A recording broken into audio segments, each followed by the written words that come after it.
Umabot na po sa 3 ang napaulat na nasawi habang 5 po ang nasaktan sa patuloy na pananalasa ng bagyong Aghon.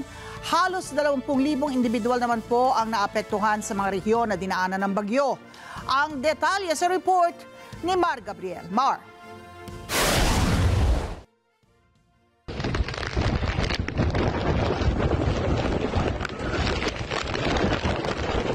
Walang sinayang na oras sa mga tauhan ng PNP Regional Maritime Unit 4A sa gitna ng nararanasang pagbaha dulot ng bagyong Aghon.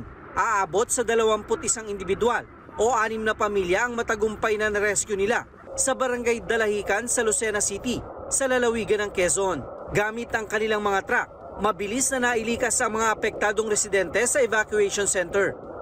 Ayon sa PNP, nag-deploy sila ng search and rescue teams sa mga apektadong rehiyon sa NCR, Calabarzon, Mimaropa, Bicol Region at Eastern Visayas.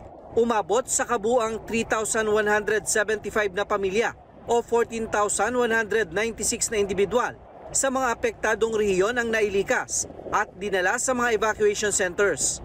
Meron po tayong mga more or less nasa 11,000 po na reserve standby force na readily available for deployment in case there is a need to augment po yung mga nasabing rehiyon po. At kasama po doon sa ating deployment, sir, ay doon po sa mga evacuation center. Sa datos na nakalap ng PNP, 3 bata ang nasawi sa pananalasa ng bagyo sa Calabarzon. Kabilang dyan ang isang 7-month-old na sanggol na nalunod at 2 bata na nabagsakan ng puno.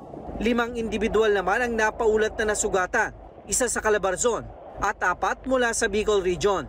Ating SAR po ay naka-standby po kung meron po tayong kakailanganin ng search and rescue, but so far yung ating efforts po ay concentrated po doon sa pagtulong po natin sa LGUs, particularly sir doon sa mga road clearing operations po kasi nung nagkaroon po ng baha ay may mga nagkaroon po ng obstruction sa mga major roads.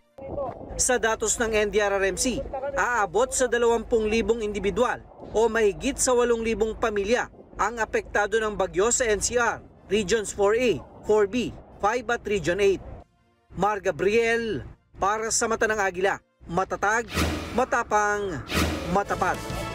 Maraming salamat sa inyo pong pagsubaybay sa Mata ng Agila Primetime.